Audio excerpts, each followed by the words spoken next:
Hey there folks, in today's video I'm going to be reviewing and demonstrating for you this Power Fist laminate floor cutter. So this is the box that it comes in when you buy it. I bought this one used, however. So this cutter will cut any piece of laminate up to the largest piece would be 8 1/4 inch wide and 12 millimeters thick. So keep that in mind. Double check the measurements on your flooring before you purchase this to make sure that it is suited for your specific type of flooring. So in the box we obviously get our cutter here, and we get this cool little stand. This goes beside your cutter, so when you have a very long piece of laminate, it actually acts as a rest point to keep it level so it's not bending down towards the floor.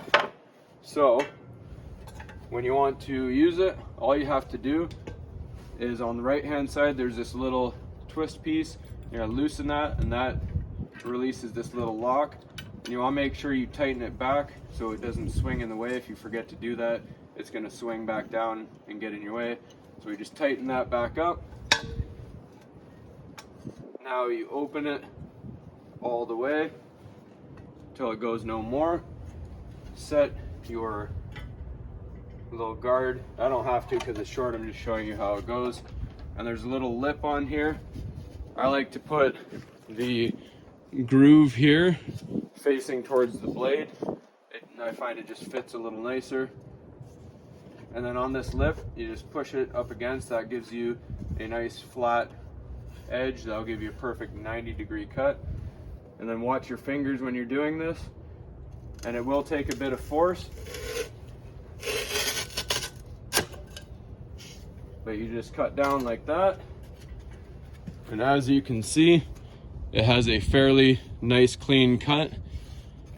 However, it is a little bit rougher on the underside, but that doesn't really matter. Just make sure when you cut that you're cutting the pieces that are going against the wall, because this is usually going to be hidden by trim or baseboard.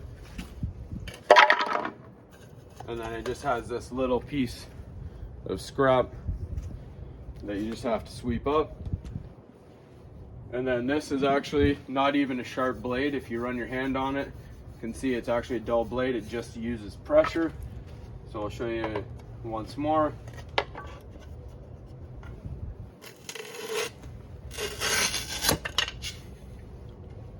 So it's fairly easy, fairly quick. Just like that.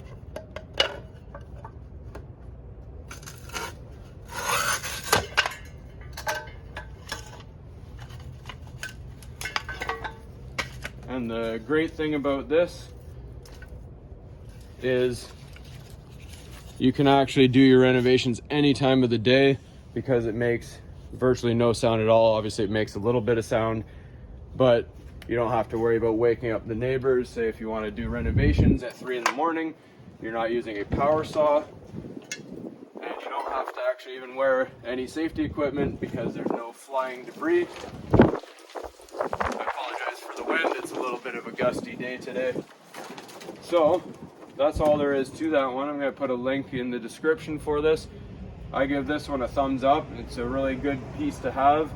It's very affordable compared to a saw, and it's very easy to store. And if you have children, it's actually very safe because you're not going to run the risk of them cutting their hands like they would on a saw. When you're done, for storage, loosen your lock it back into place, and tighten it up. That's all there is to it. Hopefully you found this helpful, everybody. And as always, please like and subscribe.